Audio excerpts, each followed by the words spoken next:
Hey guys, my name is Thana and welcome to my channel.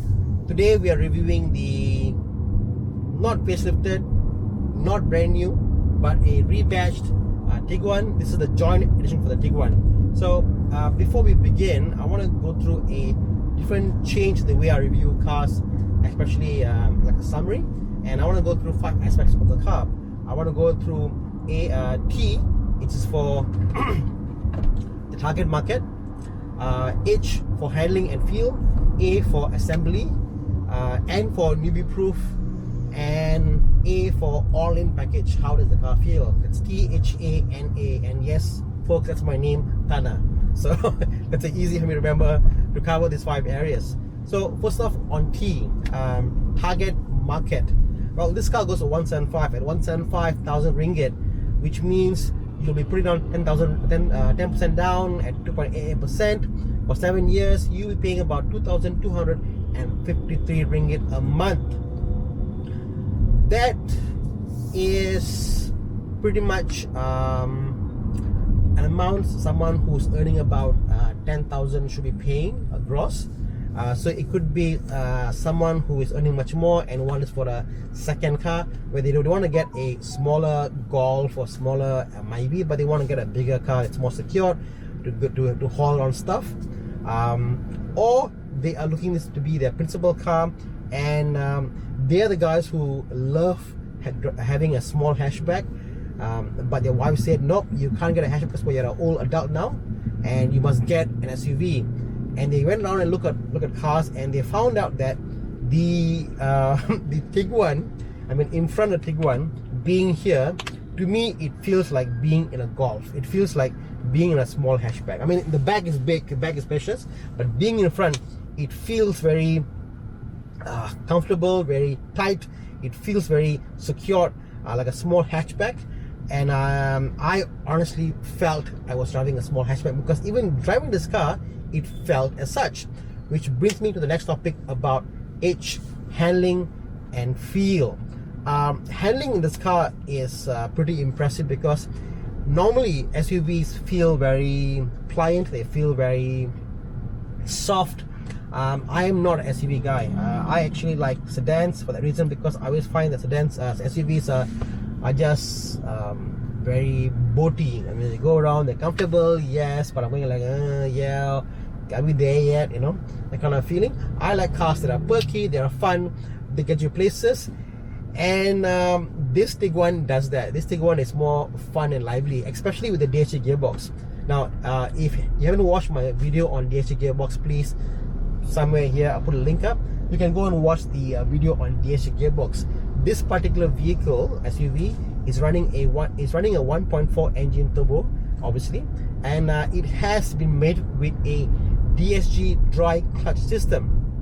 Again, DSG is basically two manual gearboxes put together. It's very cool. Put together to give you one automated manual system. What that means is you get very good fuel economy and very good pickup, but being a dry clutch system, see now I'm driving slow now. If I were to ease into the pedal, okay, ease into the pedal and I were to drive, the car is smooth, not an issue. I don't actually feel the gear shift.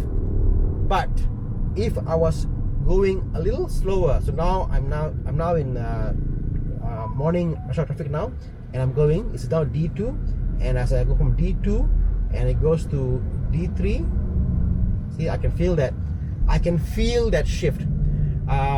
Don't think about it, it won't come to you. But if the moment you are just sitting there in traffic and driving, and then you feel like then it pulls, and then you say, oh yeah, it's shifting. So you do feel a shift. And that's because it's trying to shift into a manual gearbox at very low speeds. You will get that hesitation, but it's not something you can get used to. I mean, I've been driving the car for a day now, and I got used to it, and it's totally fine. What you do get though, because it's a DSG gearbox, is that on higher speeds, it shifts like, I don't know, like a ninja. It just goes like soup, soup, soup, soup, you know.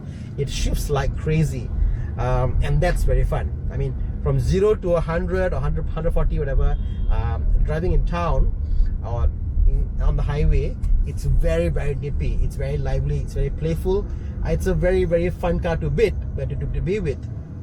But it doesn't feel like an SUV, which may be a bad thing if your wife is looking for a vehicle which is more comfortable, soft, pliant, and such. My passengers didn't complain being in this car because it's so planted. They will also follow the road, and there's not much body shift, so that's fine. But it's just that it's so well put together. I mean, the MK7 GTI platform is so fantastic because, again, if you don't know about this car, this particular SUV is built on the same chassis as the Porsche Macan, also the Golf GTI. I could be wrong, but it was built on the same platform. So you do get that really good chassis that came from that vehicle, which is now in this SUV. So yeah, it's basically a raised up Golf. So yeah. Next one, assembly and finish. So assembly and finish on this car is obviously the VW. Everything here is top notch.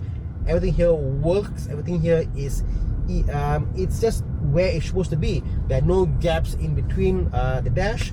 The materials used are good enough because, again, this can't beat Audi, and as you know, that's how they always position Volkswagens. Volkswagens cannot be better than Audis. It must be a step lower, so they can sell the Audis and their other cars in their lineup. So it does feel as if that they could have gone extra mile, but they've just chose to pull it down a bit. The off and on knob that you have here for the infotainment system, I don't get it. You know, it moves wherever it moves with you when you turn it, and on the infotainment is when the radio is off and you turn the knob and it's pointing downwards, and you're on the radio, and now 0 is pointing downwards. So that to me is just stupid. Yeah, not a fan. But other than that, everything is where it's supposed to be. The finish, the quality of the material, it's solid. I could imagine this SUV in 5 years, if kept well, how would it be? It'll be the same condition as it now. I think nothing will break here. It's just so well put together. Next up, number 4, newbie proof. Yes, newbie proof. Is this car ergonomic? Will anybody get into this car know how to use the car? And I think it's a big yes. The Volvo that I was in yesterday, the Volvo S60, got me a bit, unnerved. I was trying to figure out how to use certain stuff, but once I knew how to use it, it was fine, but it took a bit of learning. But even then, I forget where things were. Here, everything is simple. Volume knob is up and down. There's a icon there, and I know it's volume. I know this is cruise control. I know this is for voice. I know this is page up, page down.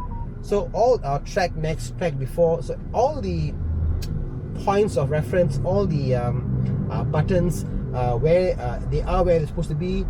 Even the fact that on this car, although the air conditioning can be controlled by the radio or the infotainment system in the center over here, they actually gave a manual knob for your controls, which I find is fantastic. Guys, any car manufacturer, you can have whatever you want in the infotainment system, but to me, there are a few things which are crucial. They are things which I will use every single day, and air conditioning is one of them, and I want a knob for them. Any car without a knob for the air conditioning, to me, gets a minus point.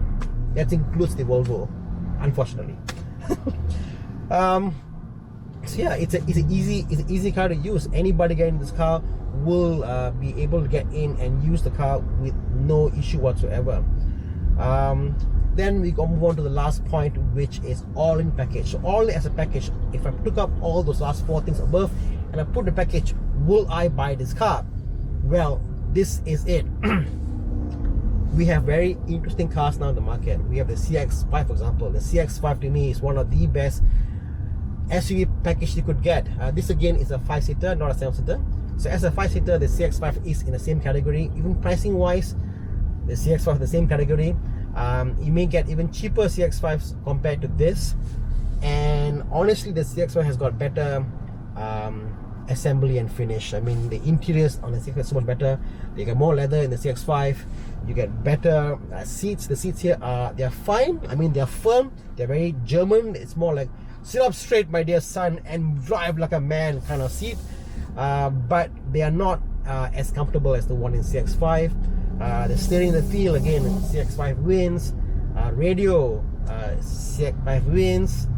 Cluster, CX-5 wins. Every single possible category in this car, if you compare the CX-5, the CX-5 will win, including the price.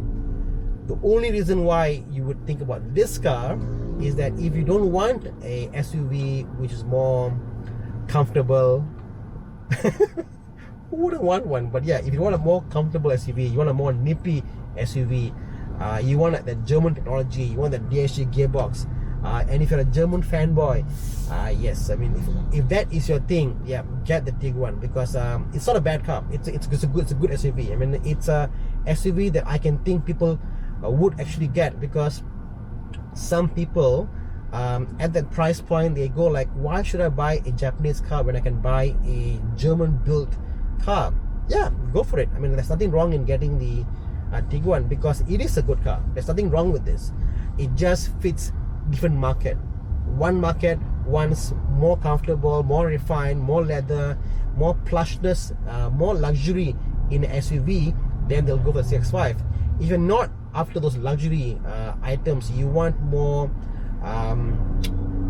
German engineering, you want more tactile feel, you want more like, oh, you know what, this bit over here, this bit is not leather, and it won't get scratched and will last a lifetime. This is built to last. You know, you want that kind of feel, and you want that VW badge in the back of your car, then yes, this is for you.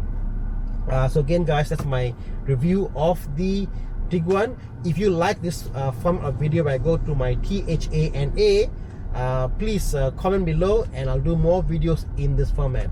And keeping it short, this is me. Well, the video is short on me. Keeping it short and sweet is what I do. Till next time, guys, stay driven, and cheers.